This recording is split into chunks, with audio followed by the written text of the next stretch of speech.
Good morning, boys and girls. Up to chapter 27 in Swindle, where we left off.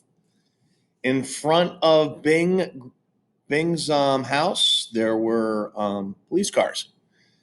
Dancing colored lights whirled across the brick front of the Bing's house. A squad car was parked in the driveway, flashers ablaze. Oh boy. Let's see if he's heading to juvie. Chapter 27. He was astounded. How could the cops be here already? The team had gotten away before any officers reached the Palomino home to investigate the alarm, and Swindle should still be at the hockey game.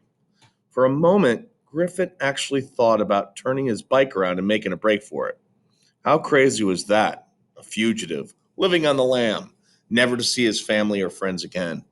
No, there was nothing to do but face the music and hope for the best.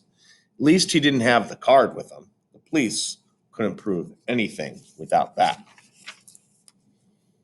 Steeling himself, he ditched his gloves and stocking cap in a bush and pedaled for home.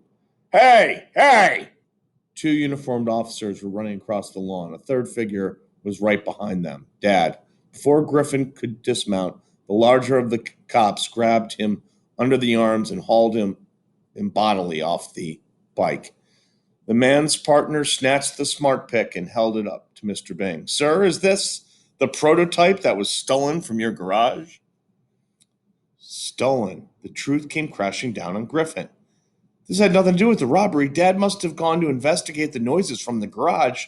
When he found that his invention missing, he called the police. Mr. Bing looked shocked and embarrassed. I'm sorry, officers. It seems I've been wasting your time. This is my son. To Griffin, he said, What were you doing with my prototype? Griffin was so relieved to be off the hook for the baseball card that he had our time working up a shamefaced expression. Ben wanted to see how it worked. We were just picking pine cones out of trees. The senior officer spoke up. You weren't anywhere near Park Avenue Extension, were you? We've had reports of some vandalism over there. Broken window, alarm signal. Mr. Bing stepped in. No, his friend's house is nowhere near there. I'm afraid this is all my mistake. I apologize for dragging you over here. Whew. Griffin withered under his father's disapproving gaze as the officers got back in their car and drove away. Mr. Bing returned the invention to its place in his workshop.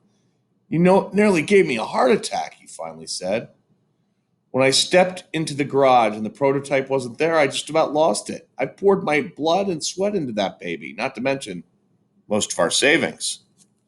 Griffin studied his sneakers. Sorry, Dad. But what he wanted to say was, we're going to have more than enough money to develop your invention, and we don't have to sell the house to do it. What were you thinking? If you and Ben wanted a demonstration, all you had to do was ask. A ghost of a smile tugged at his lips. So, how did it go? Did the prototype perform up to expectations? It was like a sequence from a movie. The telescoping pole defying gravity to snatch the card away from Darren's in the nick of time. Oh, Dad, he said earnestly, in a million years I never would have believed what a smart pick can do. The text message came halfway through the second period of the Rangers Maple Leafs game. Ultra Tech Security E-Alert System. Time of alert, 8:47 p.m.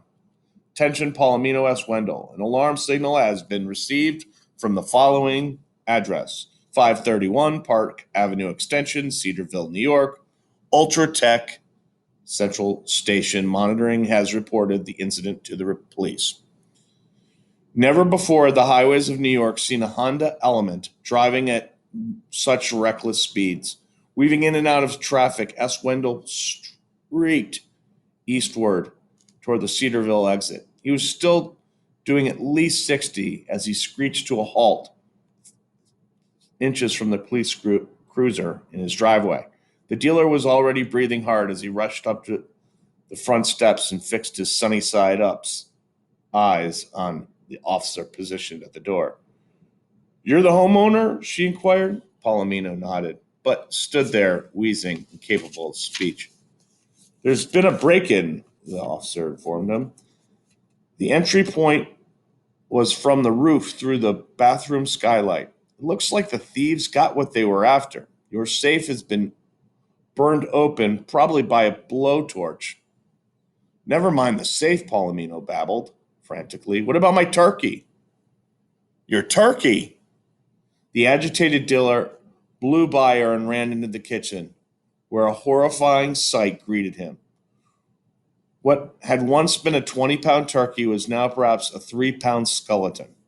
Luther and the hired German shepherd lay side by side on the tile floor, too stuffed with ice-cold meat to do more than raise their heads and growl. We found our one suspect hiding in the basement, a Mr. Lamar Fontaine, but he seems to be not unconnected to the crime. His ID says he works for an auction company. We think he walked in on the robbery and the dogs chased him down there. He's pretty shaken up. What about the real thieves? Palomino wailed. Why didn't the dogs go after them? Impossible to tell, the officer replied. The turkey was probably used as a distraction. Palomino knew the truth. It was much more awful than that. He could see right through the turkey ribs that the chest cavity was empty. Discarded on the counter was the Ziploc bag that had kept the card clean and dry inside the frozen bird. The Bambino was gone. And that leaves us with chapter 28, which we will, wow, they make the headlines. Yes, they make the newspaper. All right, let's see if they get busted. All right, have a good one. Till next time.